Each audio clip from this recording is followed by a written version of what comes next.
yang nonton video ini sampai akhir. Semoga rezekinya terus mengalir sederas aliran sungai dan seluas hamparan lautan.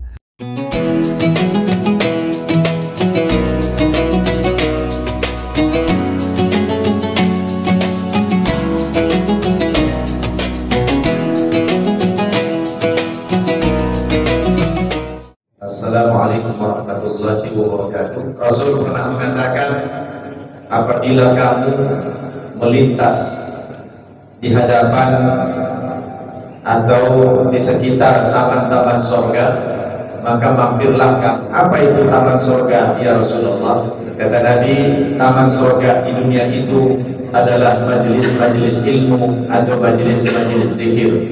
Maka Bapak Ibu, kalau tidak ada kegiatan yang lebih penting daripada taklim ini, saya pikir lebih baik kita berada di taman surganya Allah Subhanahu wa Ta'ala. Kalau antum pergi ke Timur Tengah, mau ke Saudi Arabia, mau ke Mesir, mau ke Yaman, mau ke mana saja di Timur Tengah, antum tidak akan menemukan ada pengajian tabligh akbar di tanah lapang. Itu hanya ada di Indonesia. Artinya bicara kebebasan beragama Indonesia luar biasa. Dulu Indonesia ini yang diakui cuma 5 agama. Kemarin sudah nambah lagi di masa Gus Dur, tambah 1 lagi agama. Jadi semua agama, semua aliran sangat subur di Indonesia ini. Karena orang tahu Indonesia masyarakatnya masyarakat yang sangat religius. Jadi selalu agama ini menjadi momok yang paling baik.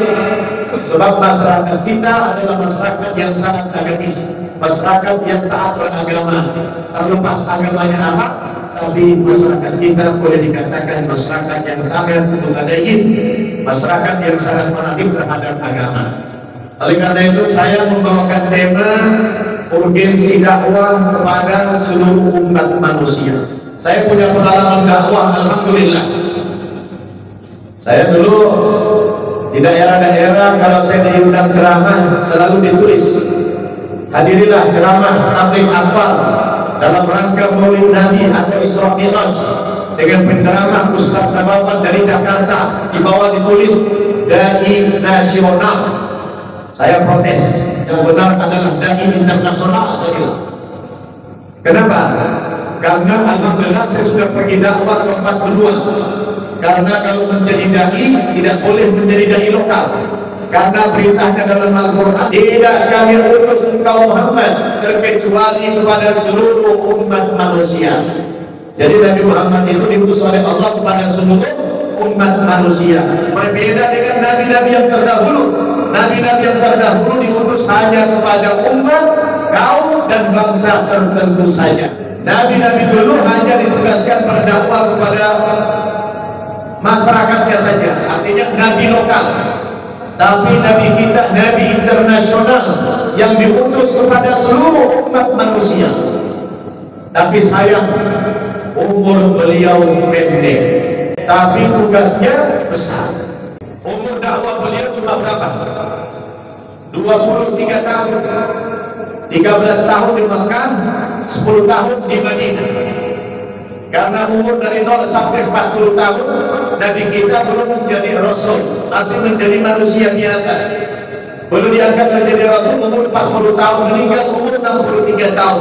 Dalam prakteknya Nabi baru berdakwah ke 2 kota, baru 2 tempat, baru di Makkah dan Madinah. Jangankan pergi ke Amerika, jangankan ke Eropa, jangankan ke Asia sini, ke negara-negara terdekat tetangga saja beliau belum pergi. Nabi belum pergi dakwah ke Mesir, belum pergi ke Irak, belum ke Irak, belum ke Jordan, belum ke mana-mana. Baru hanya Makkah dan Madinah saja. Setelah itu beliau meninggal dunia. Dalam kenyataannya beliau baru sampai di Makkah dan Madinah. Saya mau tanya, manusia sudah ada belum di Eropa waktu itu? Sudah ada belum?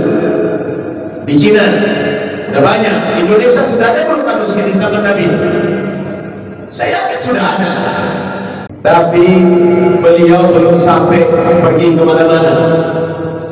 Beliau meninggal. Pertanyaannya, waktu Nabi meninggal, apakah tugas kenabian sudah selesai?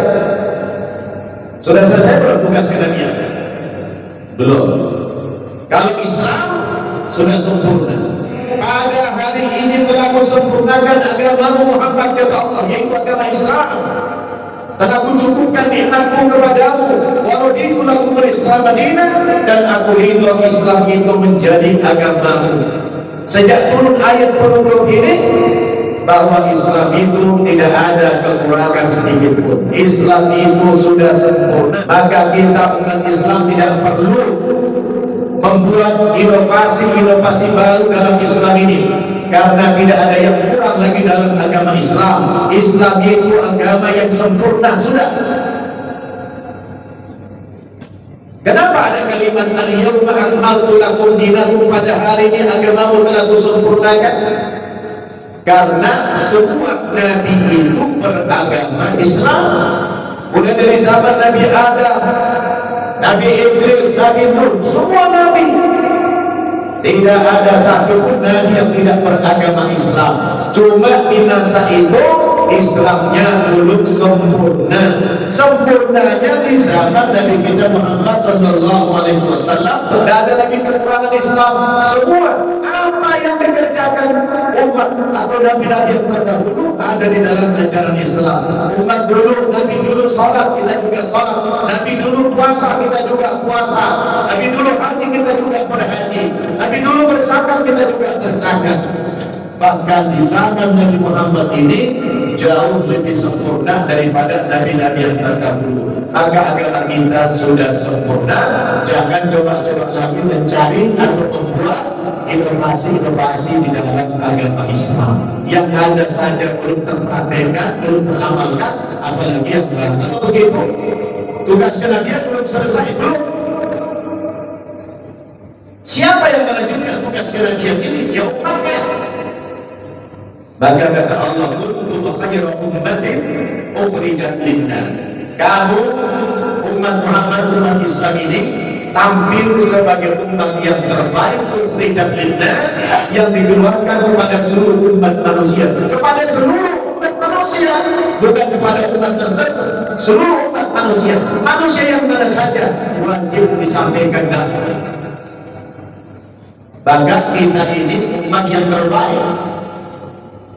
Sebab umat-umat Nabi dulu tidak pernah dipikulkan tanggung jawab untuk berdakwah. Karena tugas berdakwah ini tugas kenabian, tugas kerasulan. Tapi spesial umat Nabi Muhammad ini diberikan beban dakwah oleh Allah, karena memang tidak ada lagi nabi sesudah beliau. Tidak ada lagi nabi. Nabi Muhammad adalah nabi yang terakhir. Maka derajat kita betapa mulia di hadapan Allah. Kita menanggung beban kenabian, yaitu berdakwah. Maka saya dulu orang tanya, kenapa antum memilih jalur dakwah? Saya dulu, saudara, begitu saya masuk Islam, ya, dulu saya dari Kristen masuk Islam. Saya kenapa memilih jalan dakwah? Karena saya baca dalam Al-Quran, pekerjaan yang paling utama, pekerjaan yang paling mulia, kata Allah, siapakah yang lebih baik pekerjaannya, siapakah yang lebih baik perkataannya, selain daripada aktivitas mengajak-ajak manusia ke jalan Allah Subhanahu wa ta'ala. Saya dulu suka keliling di Amerika, ceramah. Setiap tahun saya sebelum Covid kemarin saya keliling di Amerika, sering jumpa saya dengan orang-orang Pakistan. Orang Pakistan itu kalau kita tanya, di mana-mana mereka bikin masjid. Kalau ditanya, kamu kerjanya apa di Amerika ini? Atau di Kanada, apa kerjaannya? Dia bilang, kerja utama saya adalah dakwah. Masya Allah. Bukankah Anda kerja di bank? Kerja di kantor-kantor yang lain? Iya. Kerja di kantor-kantor itu adalah kerja untuk menunjang kebutuhan nafkah keluarga saya saja. Namun kerja utama saya adalah dakwah ilallah. Subhanallah. Ini mindsetnya luar biasa. Antum sampai nggak mengatakan demikian? Kalau tanya, Bapak kerja di mana? Saudara kerja di mana? Bilang, kerja utama saya adalah dakwah. Dakwah jangan antum pahami ceramah-ceramah di mimbar seperti ini. Dakwah itu secara bahasa diambil dari kata dakwah. Artinya mengajak, menyeru, mengundang. Mengajak itu bisa dengan bil lisan, bisa dengan bil qalam, bisa dengan bil mal, bisa dengan bil hal. Jangan dipahami dakwah itu hanya di mimbar-mimbar seperti ini. Antum sambil kerja di kantor, kalau mindsetnya sudah terbentuk, wah, saya punya tetangga ini, tetangga kantor saya tidak muslim, saya mau dakwahi dia. Dengan apa? Mungkin dengan tulisan, mungkin dengan sikap, mungkin dengan harta. Yang pasti setiap pribadi kita kalau sudah punya pola pikir kerja utama saya dakwah, itu Masya Allah. Tidak ada pekerjaan yang paling mulia di muka bumi ini kecuali pekerjaan untuk berdakwah di jalan Allah Subhanahu wa Ta'ala. Karena Allah memberikan hadiah, satu orang antum ajak kepada Islam ini, satu orang saja. Oh, itu nilainya luar biasa. Kata Nabi apa? Kalau karena perantaraanmu ada orang masuk Islam, Anda menjadi sebab orang masuk Islam, maka nilainya itu lebih baik daripada dunia dan segala isinya. Subhanallah. Ustaz, saya kan tidak punya latar belakang agama, itu mau belajar. Karena untuk ilmu agama ini wajib. Antum berdosa selamanya kalau tidak bisa baca Al-Quran. Karena untuk ilmu hukumnya wajib, sama dengan sholat. Sholat apa? Wajib. Nuntut ilmu apa? Wajib. Baca Quran wajib. Loh, ada orang merasa tidak berdosa dan bisa baca Al-Quran. Kan aneh. Giliran dia tidak sholat merasa berdosa, giliran dia bisa baca Quran tidak merasa berdosa. Santai saja. Itu ada tidak? Itu sama-sama wajib hukumnya. Tidak ada definisi wajib. Kalau Quran wajibnya masih ada di makan, kalau sholat dan dimakan tidak ada. Wajib itu sama semuanya, dikerjakan berpahala, ditinggalkan berdosa. Maka setiap pribadi kita wajib menuntut ilmu agama ini. Wajib kita bisa baca Al-Quran, karena Al-Quran itu pedoman hidup kita. Kita beragama bergantung sejauh mana pemahaman kita terhadap Al-Quran. Oleh karena itu kita ini mendapatkan tugas yang sangat mulia dari Allah. Ya, kita pewaris Nabi, dakwah kepada seluruh umat manusia. Dan Allah katakan, kami tidak akan menyiksa, kami tidak akan mengazab suatu kaum sampai datang kepada kaum itu utusan Allah berdakwah. Masya Allah. Jadi harus ada utusan Allah yang pergi ke Amerika, ke Eropa, ke Afrika, kemana saja di muka bumi ini harus ada pergi pendakwah ke sana. Baik yang dekat dari mereka maupun yang jauh menyebarluaskan agama Islam. Seperti dilakukan kaum Gujarat dulu dari India, dari Arab datang ke Indonesia. Terbayang antum dulu mereka naik perahu di Indonesia ini karena dakwah. Belum ada pesawat terbang, mereka jalur laut. Maka semua pantai-pantai di Indonesia ini Islam. Terbayang dulu Indonesia ini negara Hindu. Kerajaan-kerajaan Hindu kita, mayoritas kerajaan Indonesia adalah kerajaan Hindu. Terbayang tidak kita kalau sekarang bakal menjadi Muslim terbesar di dunia? Bukan hanya mayoritas di Indonesia, tapi terbesar di dunia. Ini karena perjuangan kaum Gujarat dulu, para pedagang-pedagang Arab, pedagang-pedagang India yang datang ke Indonesia berdakwah. Mereka tinggalkan istri anaknya berbulan-bulan, bahkan bertahun-tahun. Bahkan mereka belum tentu bisa kembali ke negerinya. Demi apa? Lillahi kalimatillah, untuk meninggikan kalimat Allah, untuk mensyiarkan agama Islam. Dan pengalaman saya berdakwah kepada orang-orang non-muslim, ternyata saudara, berdakwah kepada orang non-muslim itu mudah sebenarnya, mudah sekali. Saya tidak lama-lama berdakwah kepada orang non-muslim itu. Ya, di samping mungkin karena saya punya pengalaman dulu menjadi Kristen, menjadi ilmu Kristen, karena Indonesia mayoritas itu adalah umat Kristen, saya tahu bagaimana teknik berdakwah kepada mereka. Alhamdulillah tidak sulit-sulit. Kadang saya dakwah cuma sekali jumpa, 2 kali jumpa, itu sudah tertarik pindah agama dengan metode yang kita sampaikan. Justru pengalaman saudara yang sulit mengislamkan orang Islam. Jujur saya katakan, mengislamkan orang Islam itu jauh lebih sulit ketimbang mengislamkan orang Kristen. Loh, caranya gimana Ustaz? Caranya kembali kepada Quran saja. Kalau antum mau berdakwah, jangan sulit-sulit, jangan pusing-pusing.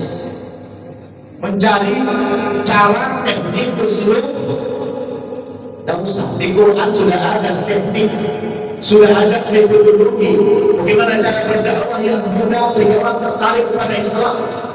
Cukup antum buka surat An-Nahl ayat 125. Apa kata Allah? Ini metodologi kita.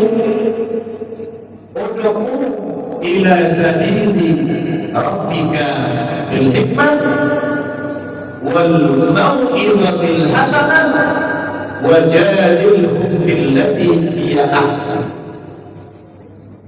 Di Quran ada teknik, ada cara berdakwah yang dituntut oleh Allah, yaitu dengan 3 metode. Ajaklah manusia itu ke jalan Tuhanmu.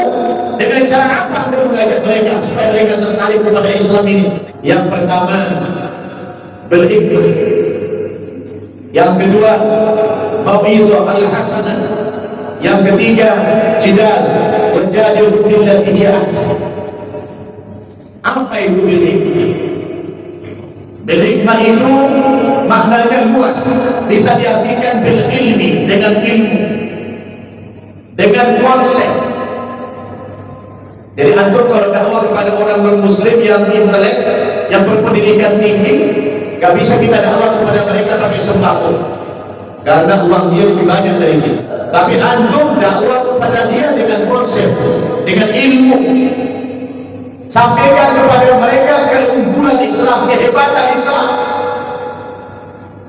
Saya kalau dakwah sama mereka, ya, saya bilang, Anda kalau bertanya tentang keunggulan Islam dari agama lain, jangankan saya bicara tentang konsep, jangankan saya bicara tentang ilmu. Islam dari segi nama saja, saya bilang Islam itu sudah unggul dari agama lain. Nama saja kita sudah unggul. Di mana keunggulannya? Allah memilih nama agama kita Islam. Islam bahasa Arab yang artinya selamat.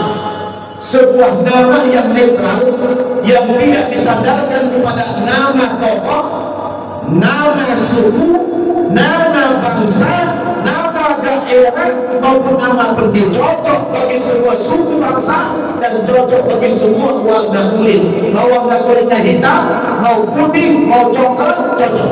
Bandingkan dengan agama Yahudi. Yahudi sebuah nama dari suku di Israel sana, Yahudi. Berarti agama Yahudi itu hanya agama bagi orang yang suku Yahudi. Berarti agama Yahudi tidak boleh beragama Yahudi. Faktanya begitu.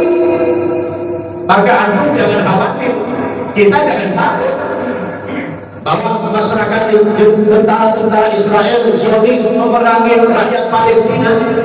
Itu tujuannya bukan untuk memurtadkan orang Palestina. Sedikit pun mereka tidak punya cita-cita untuk memurtadkan orang Palestina supaya masuk agama Yahudi, tidak. Sebab agama Yahudi itu agama spesial bagi mereka, bukan agama dakwah, bukan agama misi. Tidak ada dia, oh, menjajah masyarakat Palestina, ayo supaya masuk ke Yahudi. Tidak. Agama Yahudi hanya buat orang Yahudi saja, tidak netral. Di mana letak kebenarannya? Bagaimana mungkin Tuhan menurunkan agama hanya khusus satu suku saja, lalu yang lain tidak perlu beragama, tidak perlu selamat, mampu saja yang lain? Ini agama yang tidak benar, tidak ada. Dari segi namanya saja sudah cocok dan netral. Maka ini bukan agama misi, beda dengan agama Kristen. Kalau agama Kristen itu agama misi, sama dengan Islam. Hanya 2 agama misi di dunia ini, Islam dan Kristen. Maksudnya agama misi gimana? Agama yang penganutnya diwajibkan oleh Tuhannya untuk menyebarluaskan agamanya kepada orang yang belum seagama dengan dia. Itu namanya agama misi. Jadi apa namanya? Kalau Kristen agama misi.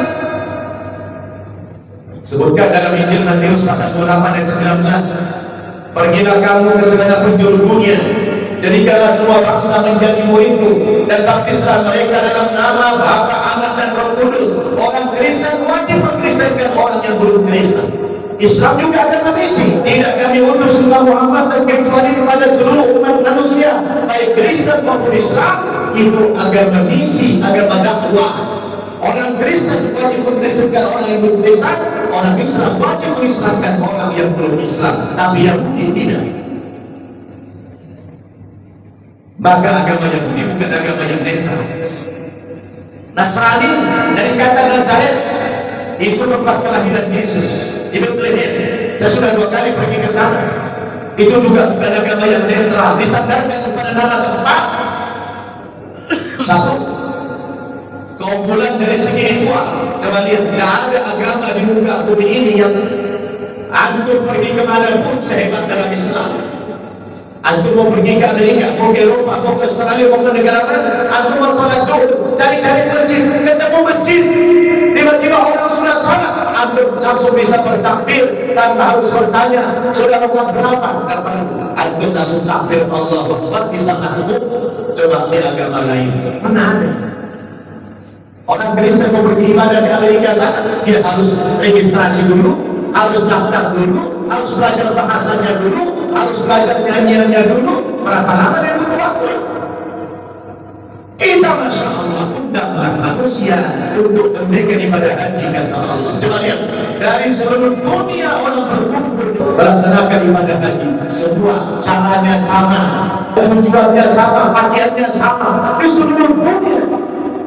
Kalau bukan kebenaran, mustahil bisa bersatu yang seperti itu. Padahal beda suku bangsa, beda warna kulit, beda bahasa, beda budaya. Orang bisa bersatu di satu tempat. Subhanallah. Mana ada agama lagi?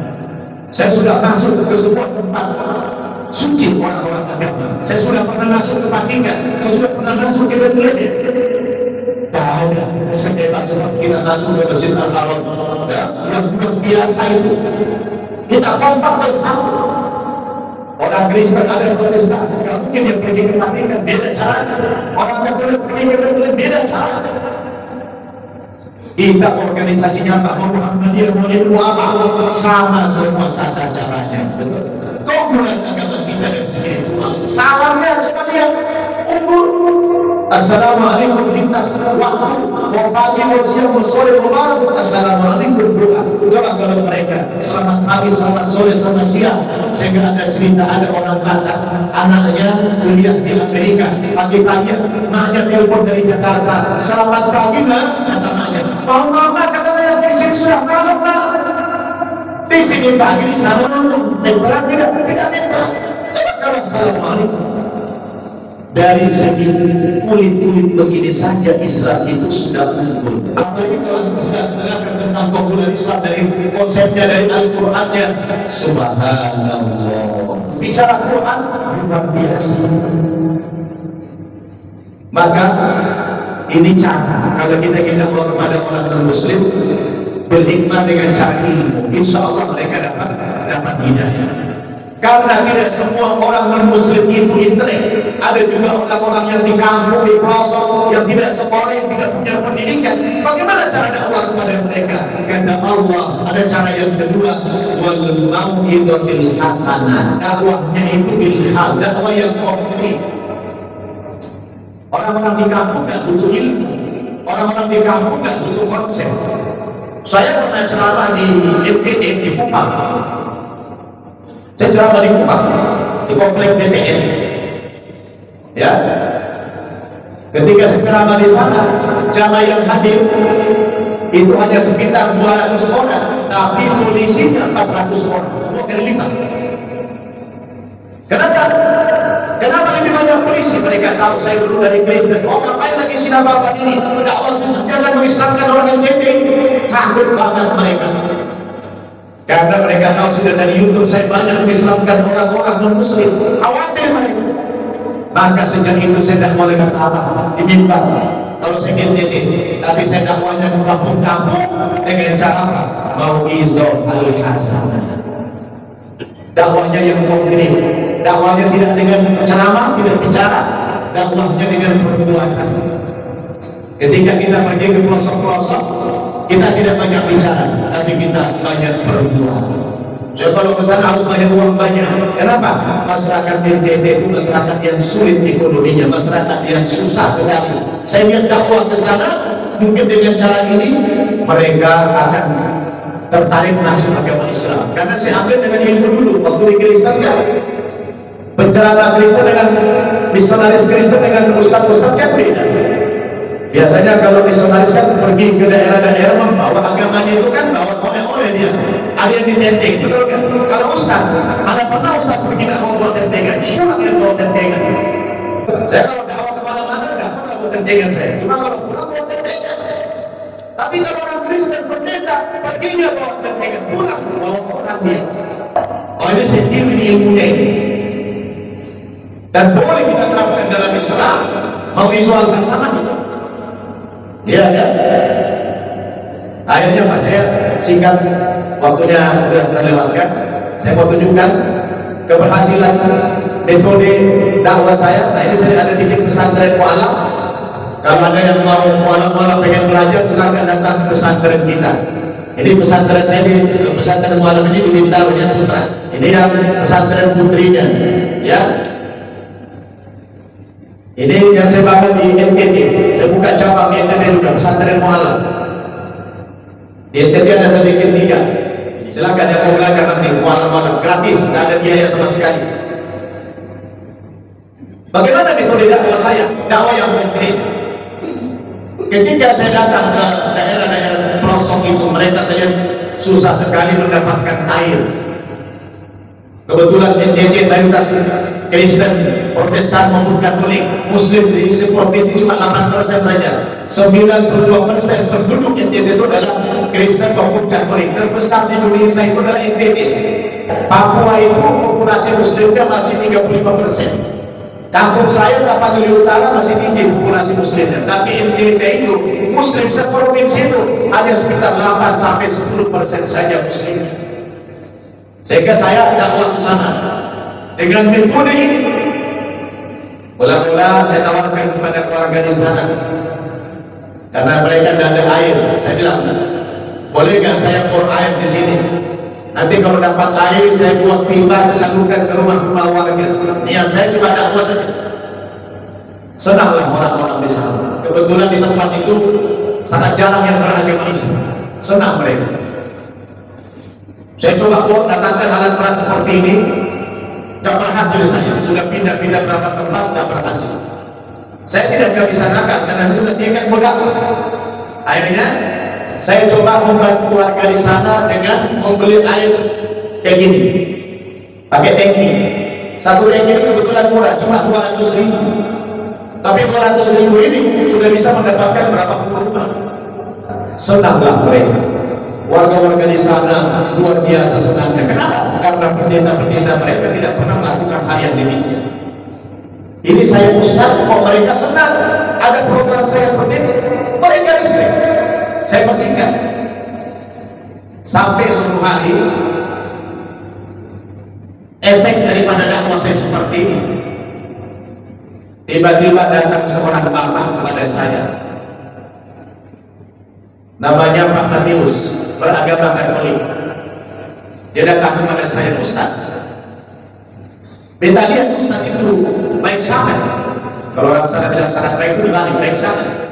Beta tahu Ustaz itu orang Islam, tapi Ustaz itu peduli sama kami tanpa berbeda-bedakan agama. Ustaz bantu kami dengan air. Lalu, alhamdulillah, terima kasih Pak Matius. Tapi Ustaz, beta mau minta tolong satu saja sama Ustaz. Apa itu Pak Matius? Beta punya anak gadis sungguh ke sekolah. Beta pengen sekali anak beta itu sekolah, dan beta ingin serahkan kepada Ustaz. Tidak mengapa Ustaz masukkan Islam anak beta, yang penting anak beta itu sekolah. Kaget saya. ini bapaknya ini, menyerahkan ke saya anaknya 2 orang diislamkan dengan syarat disekolahkan. Saya bilang sama dia, Pak Matius, mohon maaf, beta melakukan kegiatan begini bukan untuk mempengaruhi warga supaya masuk Islam, tidak begitu. Beta ini murni sosial, dan dalam Islam tidak boleh ada orang pindah agama karena terpaksa atau dibujuk, tidak boleh. Kecuali memang Pak Matius anaknya memang mau masuk Islam, ya beta mau. Tapi kalau gara-gara ini beta tidak mau Islam dan oh tidak Ustaz, itu anak beta yang mau. Bilang sama beta, katanya, tolong Bapak bilang sama Ustaz, barangkali Ustaz mau bantu beta sama adik sekolah. Tidak mengapa, beta masuk Islam, karena beta tahu Ustaz punya pesantren di Jakarta. Mana nak Bapak? Saya bilang, bilang aja 2 orang ini. Saya tanya, benar nak kami ingin masuk Islam? Iya Ustaz, tapi yang penting kami sekolah Ustaz. Kami pengen sekolah. Oke.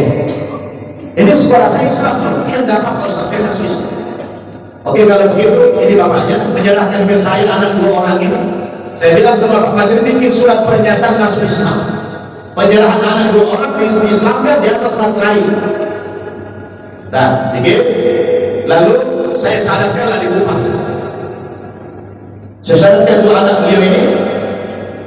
Begitu saya sadarkan, anak ini saya bawa terbang ke Jakarta naik pesawat. Sampai di Bintaro pesantren saya. Sampai di Bintaro itu saya pilih tuh anak ini kamar yang paling bagus, yang ber-AC. Saya servis makannya yang enak-enak. Saya cari tempat sekolah dia yang bagus. Saya belikan dia sepeda motor. Saya kasih anak ini tiap hari jajan 10.000 seorang anak. Seminggu kemudian itu anak minta tolong sama saya, Ustaz, beta pengen telepon Papa, tapi beta tidak punya handphone. Bolehkah pakai handphone Ustaz? Boleh. Telepon. Apa kata anak ini? Papa, Mama, terima kasih Papa Mama sudah serahkan beta sama adik ke Ustaz dan Bapak. Beta mau laporan biar Papa Mama tahu kami di Islam ini dimuliakan, kami di Jakarta dikasih tempat yang ber-AC, makan yang enak-enak, sekolah yang bagus, dikasih sepeda motor, dikasih uang jajan dan bisa ke Ustaz. Kalau bisa Papa sama Mama dan adik-adik ikut saja masuk Islam. Islam itu agama yang baik.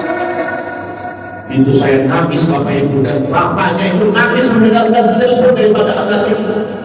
Yang berdakwah bukan saya lagi, itu anaknya dakwah kepada orang tuanya baru seminggu di Jakarta. Akhirnya kita Bapak Ibunya sampaikan ucapan terima kasih Mama dan Papa kepada Ustaz yang sudah memberikan kamu fasilitas begitu. Biarkan nanti kalau Ustaz datang kemari lagi, biar dia bawa adikmu yang nomor 3 dan diislamkan dari biar bawa ke Jakarta. Nanti Bapak Mama belakangan saya.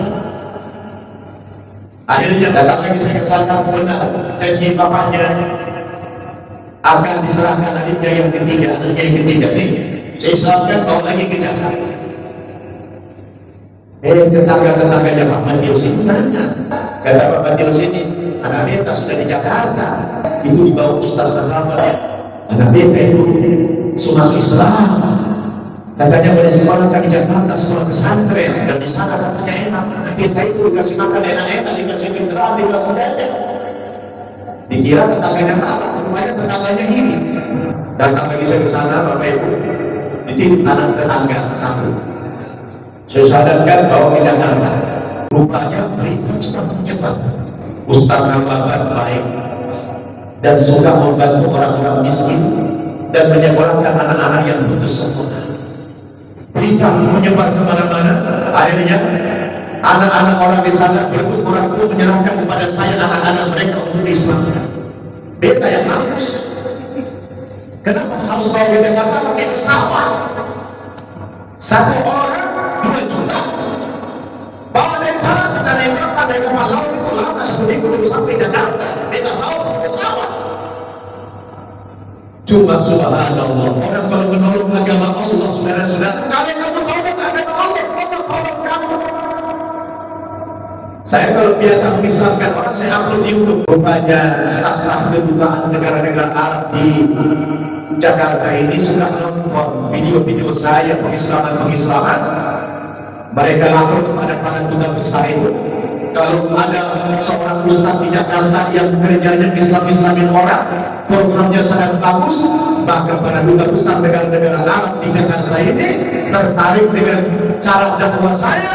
Akhirnya oleh staf mereka telepon saya, Ustaz, duta-duta besar negara Arab ingin berkunjung ke pesantren Anda. Yang punya persatuan duta-duta besar negara Arab di Jakarta.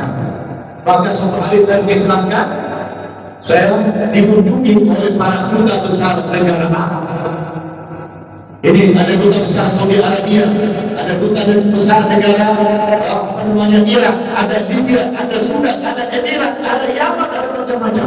Bermacam-macam duta besar negara datang besar dari kita untuk menyaksikan pengislaman, karena bagi mereka ini program yang sangat mulia sekali. Akhirnya duta besar Saudi bilang sama saya, ini program yang luar biasa. Bilang saya, apa itu Ustaz? Kalau kamu tidak punya uang belikan tiket, orang-orang mau datang ke Jakarta, kabari saya akan banyak tiket mereka. Wah, saya dapat pertolongan begitu luar biasa. Alhamdulillah. Dia kalau mengislamkan, dia kasih uang, setiap anak dikasih 3.000 dolar. Ada yang dikasih hadiah haji, ada yang dikasih umrah. Ini yang memegang dakwah saya ke daerah-daerah. Ya, saya sudah sempat menjelaskan, saya tunjukkan foto-fotonya saja. Ini adalah foto-foto pengislaman, ya, yang saya bawa dari daerah-daerah, di banyak sekali. Saya waktu tidak ada lagi, saya bawa dari daerah-daerah. Ini saya dibantu oleh duta besar Saudi Arabia, ya. Ini saya tunjukin aja fotonya semua, ya. Ini keberhasilan metode dakwah saya tadi, al-mau'izah al-hasanah. Pada akhirnya orang tua pada santri kita yang pada masuk Islam, alhamdulillah. Ini apa? Matius yang pertama kali akhirnya dia masuk Islam. Dan Islam siapa? Yang kuliah duta besar Kuwait, di rumah duta besar Kuwait di Kuningan. Ya, masuk Islam akhirnya dari sini keluarga. Ini semua istrinya. Ya, ini saya bawa semua dari daerah-daerah. Nah, ya, ratusan jumlahnya saya bawa dari mana-mana ini.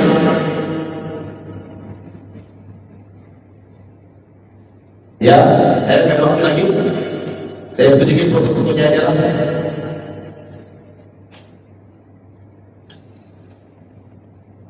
Ya, baik, saudara-saudara, butuh waktu yang lama itu. Tapi intinya apa tadi? Betapa pentingnya kita dakwah kepada seluruh manusia supaya kita berhasil. Ikuti metode lagi. Ada 3. Pertama dengan cara ilmu, yang kedua dengan cara contoh yang konkret, dan yang ketiga dengan cara dialog. Nah, bila perlu dengan debat. Dan ini juga saya lakukan dengan para pendeta-pendeta. Dan alhamdulillah banyak juga orang yang tertarik masuk agama Islam. Ini keterpanggilan kita kepada dakwah. Jangan sampai kita mengabaikan ini. Di pundak kita ini ada amanah yang sangat mulia dari Allah, adalah mengislamkan orang yang belum berislam. Dengan doa kafaratul majlis. Subhanallah wa bihamdihi, asyhadu an la ilaha illa anta, astaghfiruka wa atubu ilaik. Wassalamualaikum warahmatullahi wabarakatuh. Yang subscribe channel ini semoga dimudahkan, dilapangkan, dilancarkan, dan disukseskan. Amin.